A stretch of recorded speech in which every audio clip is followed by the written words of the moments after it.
Hello everyone, welcome back to my another blog. দিনটি ছিল Sunday, রবিবার, আর আজগুলো বুধবার, ওয়েডনেসডে। ঘড়িতে বাজে সকাল 7:30, আর আমি উঠে পড়েছি ঘুম থেকে, আর আমার সঙ্গে বিড়ালটাও উঠে পড়েছে ঘুম থেকে। উঠে আলসি দিচ্ছে। আমার গায়ে যেমন আলসি, ওর গায়েও খুব আলসি, প্রচুর আলসি। তো বিড়ালটার সাথে একটু দেখা টাকা করে তারপর ঘরে এসে বিছনাটা ভালোভাবে আজকে ঝাড়ছি, গুছাচ্ছি। কারণ যেহেতু আজকে সানডে ছুটি, সকালবেলা কোনো টিউশনে নেই, আমি ফাঁকাই আছি, তার কারণে আমি ভালো করে খাটের যে মিররগুলো সেট করা আছে, মিররগুলো ভালোভাবে মুছছি। মিররগুলোর মধ্যে ধুলো পড়ে থাকে পুরো।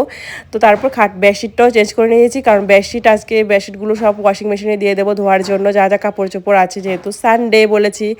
তো আজকে কিন্তু ওয়েডনেসডে, বুধবার। আজকে পশ্চিমবঙ্গে একটা বিশেষ দিন, ইলেকশনের দিন। আজকে ভোট, ফাইনাল দফা, দ্বিতীয় দফা, ফাইনাল দফা।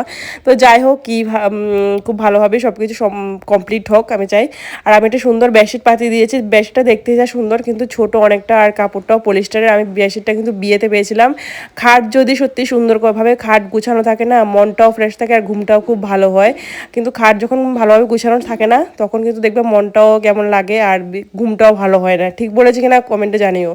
খাট গুছাতে কিন্তু আমার খুব ভালো লাগে, কিন্তু সানডেতে একটু ভালোভাবেই গুছাই, বেডশিট টেডশিট চেঞ্জ করি আর কি। যাই হোক, তো তারপর আমি খাট টাট গুছিয়ে চলে এসেছি। আজকে দেরি করে একটু চা টিফিন খাচ্ছি, আর চা নিয়ে বসে পড়েছি জানলার ধারে, আর নিয়েছি ব্রেড আর বাটার দিয়ে আবার খাচ্ছি।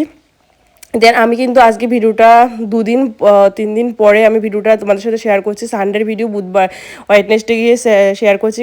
তার কারণ হলো আমার প্রচণ্ড গলায় মানে ঠান্ডা লেগে গেছে, কাশি সর্দি সব কিছু, গলা ব্যথা এখনও প্রচণ্ড। গরম জল খেয়ে খেয়ে আমি আছি।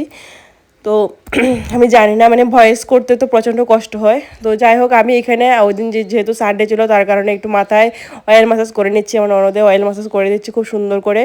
দেন আমি চলে এসেছি একটু রান্না করতে। এখানে আলু আর বরবটি দিয়ে আমি এটা মাছের ঝোল রান্না করব, রুই মাছের ঝোল। আর বাকি রান্নাগুলো কিন্তু মা করেও নিয়েছে অলরেডি, যখন আমি মাথায় অয়েল ম্যাসাজ করছিলাম।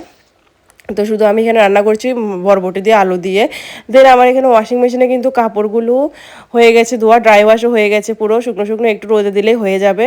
আর আমি সত্যি কথা বলতে একটা কথা কি জানো তো, লজ্জার বিষয় যে আমি এখন ওয়াশিং মেশিনে চালাতে পারি না। শিখিনি, শেখার চেষ্টাও করিনি। হয়তো শিখলে পারবো, কিন্তু আমি শেখার চেষ্টাও করিনি। তো আমার বরে দিয়ে গিয়েছিল ওয়াশিং মেশিনে সবগুলো, আর আমি শুধু উঠিয়ে এখন শুকোতে দিচ্ছি। আর বাইরে দারুণ সুন্দর রোদ উঠেছে।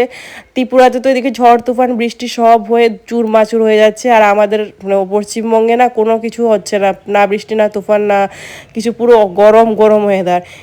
এখানে বৃষ্টি হওয়ার দরকার, ঠান্ডা হওয়ার দরকার ওয়েদার, তার উপর আবার ভোটের কারণে পুরো ওয়েদার গরম। যাই হোক, মানে রোদের কারণ প্লাস ভোটের কারণ সব কিছুতেই গরম গরম ওয়েদার। আর এখানে বৃষ্টি। আমার রুই মাছের ঝোলও রেডি, আর মা রান্না করেছে বরবটি ভাজি আর পাঙ্গাস মাছের ঝোল।